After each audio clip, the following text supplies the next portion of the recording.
our action that speaks the loudest. Though we the sweet scientists, they ain't nothing sweet about us. Here in the media room, you know, a lot going on. And this guy's coming off a fresh knockout victory. Jessie Vargas, thanks for sitting down with us, man. I mean, you don't, I mean, outside of the cut, you don't look like you've been in a big fight, man. How you feel? Well, first of all, thank you for having me, man. I'm happy to be on your show. I'm always tuning in, checking you guys out. Thank you, man. It's always very interesting to see who you got on the set.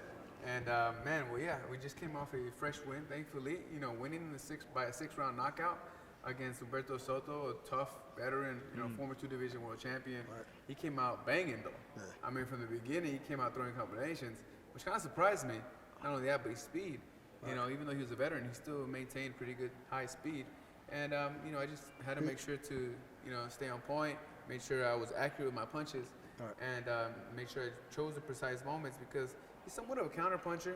You know, I had the height advantage, but, you know, he has this experience, you know, that he's gained throughout the years that helps him just be very calm in the middle of the action, where he could just move in forward, you know, and just creep in basically, and find ways to. Like, where the hell you come from? Did you underestimate him a little bit? Like, no.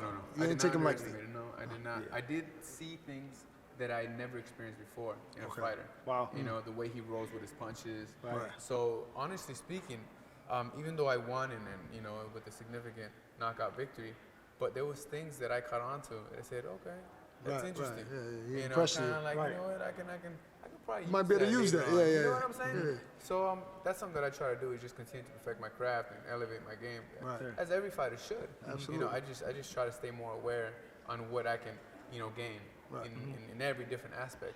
I think he surprised us all. First of all, you know, because he did well in certain rounds. But how does it feel to go from work to work? Because this is the biggest week of the year, you know, media week. How does it feel to go from work and then go into this work? Yeah, well, I mean, that's the perfect way to put it because it's nonstop work, man. You know what? I guess I'm just, you know, I got a lot of work ethic in every way, in every shape and way and form. Right. But honestly speaking, I mean, I have a passion for this great sport. You know, I wouldn't say love the sport, but it's a great sport. You know, not too many people can be involved in it. Not too many people are experts in this sport. You know, you fellas know your boxing. I respect it. Years ago, from when I would see you in the media room, you know, talking to different fighters, y'all know what you're talking about. Thank you. But it takes you know, years of experience, years of constant knowledge in different areas of the sport. Coming from the fight game, everybody knows that's my main priority, is being a fighter, becoming a 3-division world champion soon, God willing, and only on the zone, only on the zone. So hopefully everybody has subscribed already. If you're watching this, you're already subscribed. So thank you. Yes, exactly. But you know, when you're driven and you love what you do, you know, it doesn't feel like work. So everyone that is tuning in, you know, you should always follow something that you're passionate for, follow something that you are interested in, that you enjoy doing. That way, you live life enjoying life, you know, every second of it, you know, no matter what the career is. But being a fighter, right, an active fighter, do you think that work on camera could distract you slightly? Of course, but that's exactly why I tell the producers, if I'm in camp, count me out. I'm not coming in, you know, because it is exhausting, it is draining, honestly. You know, you're working here all day doing interviews and, you know, you got to do different segments, different shows. But when I'm in training camp, that's the reason why I don't like to, you know, mix them in together. So when I'm in training camp, I'm only focused on that. I mean, this last training camp that I had, I moved over to Hollywood to train with Freddie Roach, Hall of Fame trainer, and also Justin Fortune, a great physical trainer. I stayed out there for 3 months. A sacrifice that I was willing to make to continue to elevate my game. And it paid off. Yeah, with dividends, man. Absolutely. I mean, thank God. I had no distractions. I say that was something that was very important, was having no distractions, being in California and just knowing that everything was well taken care of here in Las Vegas. I left everything set. You know, I had all my business out here just all taken care of when I was out there. You know, I had nothing to worry about, and that's exactly what happened. The only thing I was focused on was waking up the following day, working out, reading a book, you know, reading a chapter each day, and also. What book were you reading, if you don't mind me asking? There's a couple, you know. You act like it was Playboy or something, if you don't mind me asking. Like that's some kind of secret. What book? If you don't mind. Well, we don't know. We don't know what kind of books he's into, you know. Well, the appropriate books that I can mention, TED Talks was my favorite. The Richest Man in Babylon. Okay. and the power.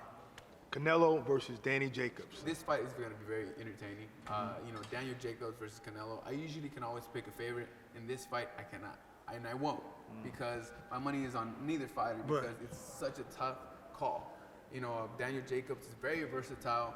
I can't even suggest what fight he should play out that night. Right. You know, coming from Strategy? Daniel. What When it strategy? comes to strategy, yes, because what the trainer needs to do is have not one game plan, but 2 or 3.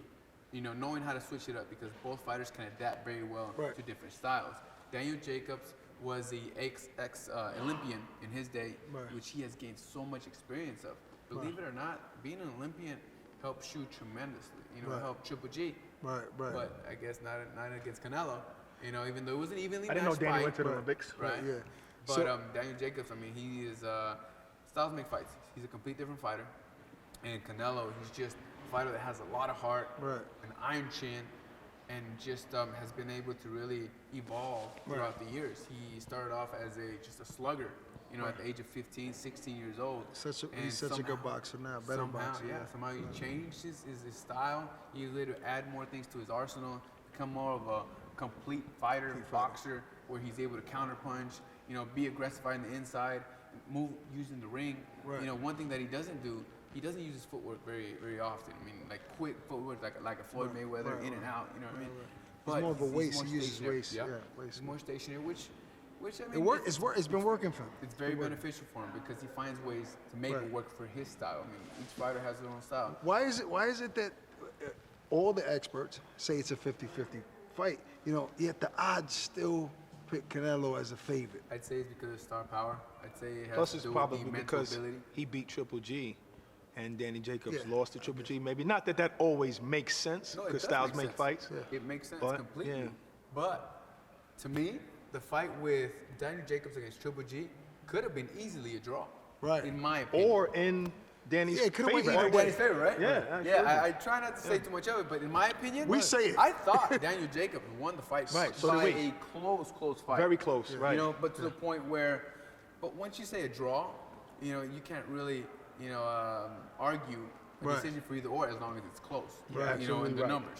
Yeah, absolutely You know, so I got to mention that. Right, You know, absolutely. and the first fight he had, that he was defeated, unfortunately for him. Right. I'm not really gonna base my expertise on that because immediately after that fight, he was diagnosed with cancer. Right. How do we know that he wasn't It affected didn't by it? affect it. Cancer Yes. is a Absolutely. horrible, you know, disease. You know what Yeah, I mean, the loss is not off his record, but we don't forgot about that. We The have. man has done so much since then.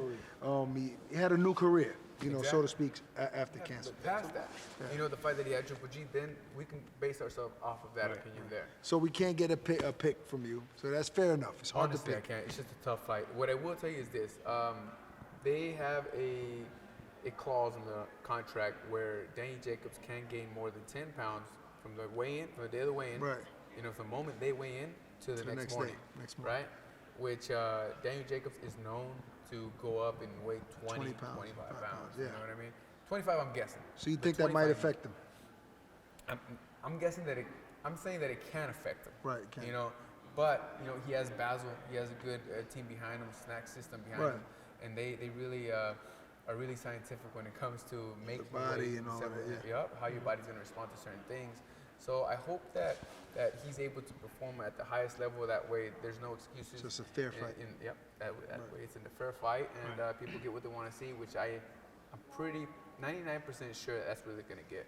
A tremendous fight, a just two fighters that are very talented, and we're gonna see who has the ability to come out with the victory in a chess match. Because this will be a chess match. absolutely. This will be a war for It'll be a war. It'll be a chess match. every now right. and then, maybe 30 seconds in every round. They're gonna go at it, and then somehow one fighter's gonna find a way to make it easy on themselves. Right. Let's talk Jaime Munguia, right? What is it about Jaime that you feel like, even though you're a smaller guy, I mean, it's another weight class, why can you beat him? I can beat him. Why because call him out? Yeah, Why call him out? That's what a lot of No, people ask I me. love the fact that You he like- called A lot him of out. I people like ask that. me Me too, but I I'm like saying why? A lot of people ask me that same All question. these other guys, and you say, well, I'm gonna go to the biggest guy. Yeah. Yeah.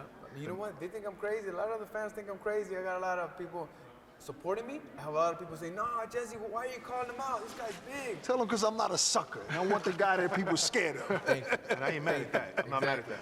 You know, I mean, we're in this game, we're in the hurting business, and we got to be willing to take up all challenges. Right. And Jaime Munguia is a tough fighter. He's a talented young athlete. He's young, that he Right. does have. He's 22, 23 years old, but he's a WBO world champion. Right. I want to become a 3-division world champion. That's the reason why his name popped up. And it's a fight that's doable, you know, because my promoter, Matchroom Boxing, and advisors have an eye on Jaime Munguia because it's a fight that can be made Can be easily. money, easily. You know, Right, right. And of course, like I said, I want to become a 3-division world champion, so I have my eyes on everyone that has the title right now. But you honestly, feel like you at can 154 pounds. you feel like you can exploit some of his defensive flaws as far as Munguia. I think that I have a lot of strengths and that I'll be able to apply to, and basically just show that I'm the better fighter. Right. You know, he has a lot of strength as well. I mean, he's a strong physical fighter. Right. Physically, he's strong. You Right. know, when he lands a punch, you can tell that he hurts a lot of his opponents. Right. But I have the experience. Right. You know, I have the knowledge and the speed. Right. My speed and my power now at 154 is different. Right, You know, you feel it strong. has elevated. Oh, most definitely. And you I showed finished it. Camp. Thank you. Yeah, I mean, I haven't had a knockout in a while, and I was able to show it in this fight that now I possess the power. You know, in training camp, this last fight, I finished camp, you know, the strongest I have in many years, you know, in the past, thankfully, because I wasn't focused so much on losing the weight and cutting it down. For some reason in the past, you know, the last 2 weeks were tough on me. I didn't have the same power as I did in the beginning of camp, but I just said, you know what, once I make the weigh-in, I'll be fine and I'll recover. You know, I'll gain all that weight back. But it's tough, man. I mean, it's also dangerous for all the young fighters out there. You know, you're fighting at a weight that you can no longer make. Right. You know, fighting healthy, you should probably go up because Move up it can a weight. be dangerous, and some fighters have been hurt because of that reason. of that, yeah. And but you know what? Thank God I made the move, and I will become world champion at 154 pounds. Jaime Munguia, if you've seen this, you know, I know you're interested as well. So let's make the fight happen. So have you? I mean, has there been discussion about it? Like, Yes. Yeah, I so actually you, saw him in Tijuana. Yeah, Really? when Soto beat Brandon Rios a few 5 months ago, 6 months ago, I believe. That's why this is such a big win for you, because you just came off a nice victory. Yes, sir. I mean, he called me out. You believe that? Soto called me out after him defeating Brandon Rios. Oh, okay. Yeah, earlier this year. We got what he asked for.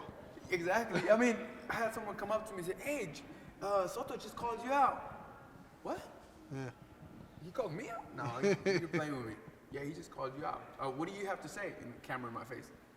Well, if he wants to make it happen, we can make make the it fight happen. That's not a happen. problem. Yeah. And we took on the challenge. And you know, sometimes they say, "Be careful what you wish for." Yeah, yeah. And, He got wish it. for Yeah. How do you think you would have fared against Canelo at 154? You yourself. I would have loved that. Not fight. his, I mean, his favorite weight, 155 at the time. now he's a beast, you know? Yeah. You would have loved that fight? You know, I would have loved that fight. Yeah, just to show the fans what I'm about. Right. But you never know. I'm at 154 now. And next year's to come. Right. You know, if Are I'm we able talking to- 160 now? Who knows, man? You know, 154 first. How about Okay. let's start there. Yeah, no Let's problem. focus And on it's only that. one division apart. Right. And then I'll become champion here the minute I do, and we'll see what comes next. But you know, sky's the limit. You know, and you know this. I Right, mean, yeah. all the kids out there, you gotta believe in yourself. You gotta believe in your craft. You gotta be confident, and always be respectful towards everyone. You know, respect yourself, respect others, and Well, we're looking forward to seeing you in the ring again. Thank you Thanks very a lot, much. It's Jesse. always a pleasure Appreciate being your on, time. man. Always, Thank you. always. Thank you. Yes, sir. Jesse Vargas.